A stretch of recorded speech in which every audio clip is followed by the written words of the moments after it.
Hello and welcome into this week's NASCAR Xfinity Series Rewind show right here on Racing News Now. As always, I'm your host, Garth Allen. Thank you once again for joining me today. If this is your first time catching a Racing News Now video, consider going down below to hit that subscribe button and ring the bell for notifications so you don't miss a thing going forward from R&N. On today's Xfinity Rewind, we're looking back at the 21st race of this season, the B&L Transport 170. 75 laps, 169.3 miles around the 2.258 mile road course, the Mid-Ohio Sports Car Course in Lexington, Ohio. It's a NASCAR road race. It was a good race. I don't know what else you want me to tell you. I mean, we had good racing throughout the pack in this race. We had a couple guys that once they got out to the lead, they kind of pulled away and snuck away with it, but they never held it for too terribly long either. We'd get a caution to munch things back up, and someone else would get out front in the lead, so it never really felt like it was all that dominated by one car, which I think is a lot of the reason for complaints we get throughout the season. Is it feels like it's dominated by one car. We had some dominant cars in this race, but they kind of swapped back and forth, and it never really was one guy dominating for the whole time. 6 caution flags in this race for a total of 17 laps. First one came early at lap 5 as the 07 of Ray Black Jr. stopped on the track. Stage 1 concluded at lap 20 with Chase Briscoe taking the Stage 1 victory. Lap number 30, the 68 of Brandon Brown spun in turn 1. Lap 33, the 90 of Chris Dyson gets turned by Cole Custer, and that brought out the caution. Lap number 38, multi-car incident involving the 7 of Justin Allgaier, the 9 of Noah Gragson, and the 74 of Aaron Quine all got together in turn 2. Final incident of the day that brought out a full course yellow was a lap 58, as the 78 of Scott Heckert got off track and into the wall in turn 9. 10 lead changes in this race. Leading the most laps was last week's winner from Watkins Glen, Austin Cindric. He led 46 laps in this race. 15 laps went to Christopher Bell. 5 laps apiece were led by Chase Briscoe and Jack Hawksworth. And then 1 lap apiece went to Noah Gragson, Michael Annett, Regan Smith, and Josh Williams. Alright, so let's get into your results. Austin Cindric led the most laps. Chase Briscoe, though, won the first stage. Jack Hawksworth won the second stage in his first Xfinity race, driving that 18 this week for JGR. Kind of a last-minute deal for him after the whole Jeffrey Earnhardt sponsorship debacle went down this week. Would Jack Hawksworth come away with his first win in his first race on the NASCAR side of things? Did Chase Briscoe pull it out after winning a stage? Christopher Bell was fast last week in Watkins Glen, so was A.J. Allmendinger. Allmendinger has won at Mid-Ohio before in the Xfinity Series, and Austin Cindric is just coming off his first win in Watkins Glen. Who would be victorious in Mid-Ohio? It would be the driver of that 22 car, Austin Cindric. 2 weeks in a row, picks up the victory, this time at his home track, a track that means a lot to him. His family has long-standing ties with this track. It's a track that Austin grew up racing on. It's a track that he knows well. He had said that winning here would mean more to him than winning at Indianapolis. And it was really cool to see him pick up that victory. Now that he's been able to figure out how to get to victory lane, it is on road courses, which have been his specialty. It'll be interesting to see if he will be able to pick up an oval victory now, because that's been the thing, is road courses have always been where he's run the best at, and I don't know that he's ever really been in a position up until now to win on ovals. He's run well on ovals, but not, I don't think, well enough that you would put him in the category of someone that can win week in and week out. I just haven't seen that from him on ovals. It'll be interesting to see what he does this week at Bristol now that he has won some races and found his way to victory lane.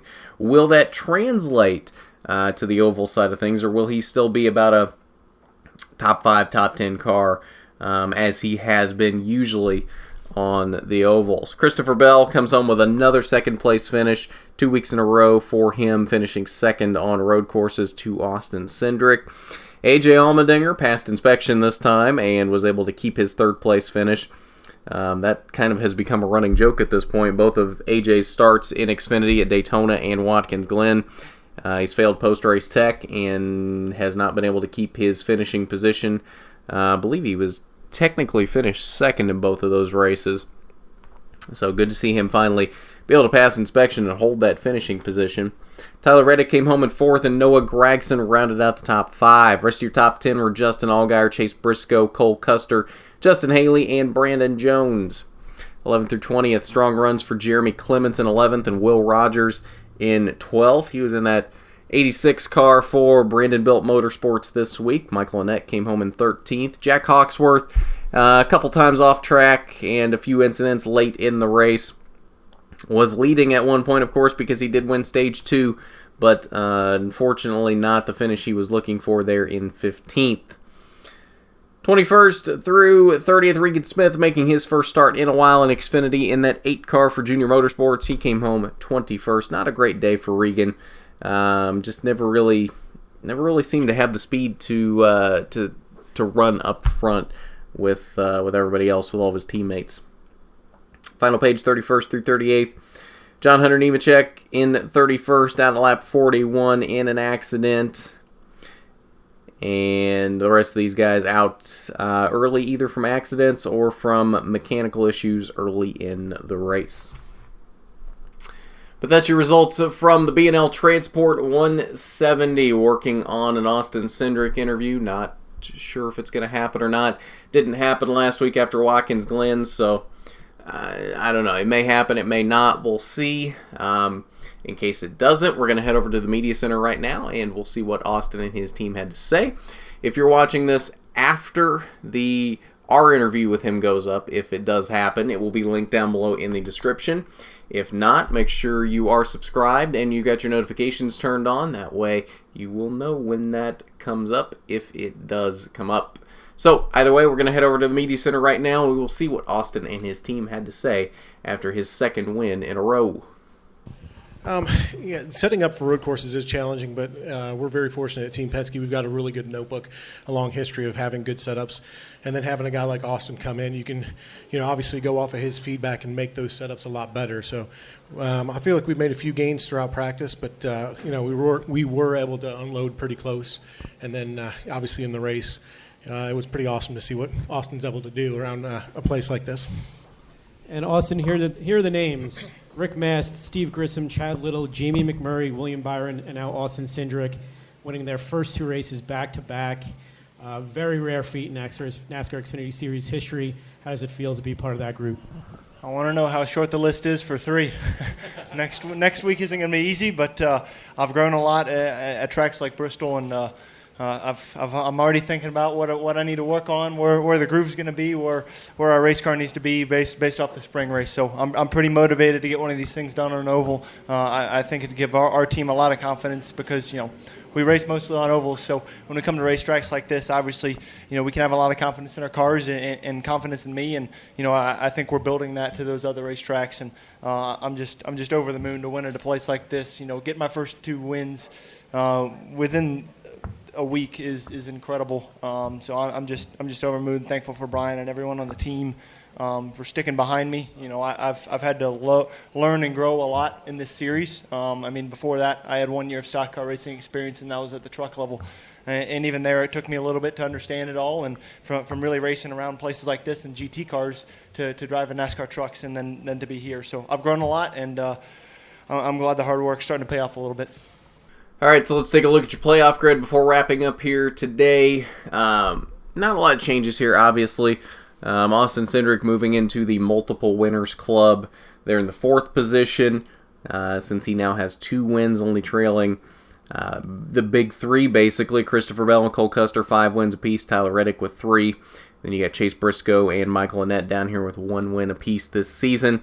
6 guys in with wins, 6 guys in on points. And again, as we've talked about, this playoff grid's pretty set. I mean, it's 108 points right now between Brandon Jones and Greg Galding, with so few races remaining until we settle the playoffs. This isn't going to change unless somebody outside the playoffs gets a win and gets into the playoffs. So at this point, it's more about who can be serious championship threats and who's just good enough to be in the playoffs. I mean, I'm thinking really everybody there that you see, I don't know, top 7, top 8, I think are legitimate championship contenders. Really, probably the whole top 10. John Hunter Nemechek, Justin Haley, they can I think sneak their way in there and probably be championship contenders if they catch fire quick enough. I haven't seen a lot out of them so far this season, but I think the potential is there. Noah Gragson, Justin Allgaier, obviously, as long as Junior Motorsports seems to have figured out their speed issues lately. They seem to have more speed than they did early on in the season. So I think as long as that team continues to improve, I think Gragson, Allgaier, and Annett all can be serious championship contenders going forward. They've all been consistently top 5, top 10 teams. They just need a little bit more to get over that hump and be consistent race winners this season, which we really haven't seen out of Junior Motorsports so far this season. But at this point, it's about who's going to challenge the big 3. Christopher Bell, Cole Custer, Tyler Reddick, they've been in a league of their own. They seem to have cooled off a little bit lately. Custer and Reddick maybe a little more than Bell, but I think we'll see all 3 of them ramp it back up in the playoffs. They've just been too strong this season. I think it's going to be tough to beat those 3, and I think it's probably going to come down to those 3 at Homestead. So we will see what happens here over the next few weeks as we lock in the playoffs here in a couple of weeks for the Xfinity Series. But that's your playoff grid following the B&L Transport 170 at Mid-Ohio, and I believe that'll do it for us on this Xfinity Rewind. Truck Rewind should have gone up just a little bit ago, so if you haven't seen that, go check that out. And then, of course, a Cup Rewind coming up here probably during the day on Monday, just with the way my work schedule at the day job is working out. That's just when these are having to go up, unfortunately. So later than I'd like for them to go up, but that's just how it's ending up having to be. So I do apologize for that. These should go out sooner, but that's just what it kind of ends up being. So diecast review coming up on Wednesday as usual. Brett Moffitt's Homestead winner from his championship win last season coming up this week. Cool truck to look at there. And then, of course, Bristol coming up next weekend, as well as Springfield for ARCA. And then Canaan West is in action as well next weekend. So we got a lot of action coming up next weekend to talk about. It'll be a big weekend. We should be back at the track with ARCA at Springfield on Sunday, so keep an eye out for that. Lots to look forward to next weekend. So if you haven't done it already, you need to go down below, hit that subscribe button, ring the bell for notifications so you don't miss a thing going forward from RNN. While you're down there, why don't you hit that big thumbs up button if you like the video. It is much appreciated when you do. But at that, this has been the NASCAR Xfinity Series Rewind Show. I'm Garth Allen for Racing News Now.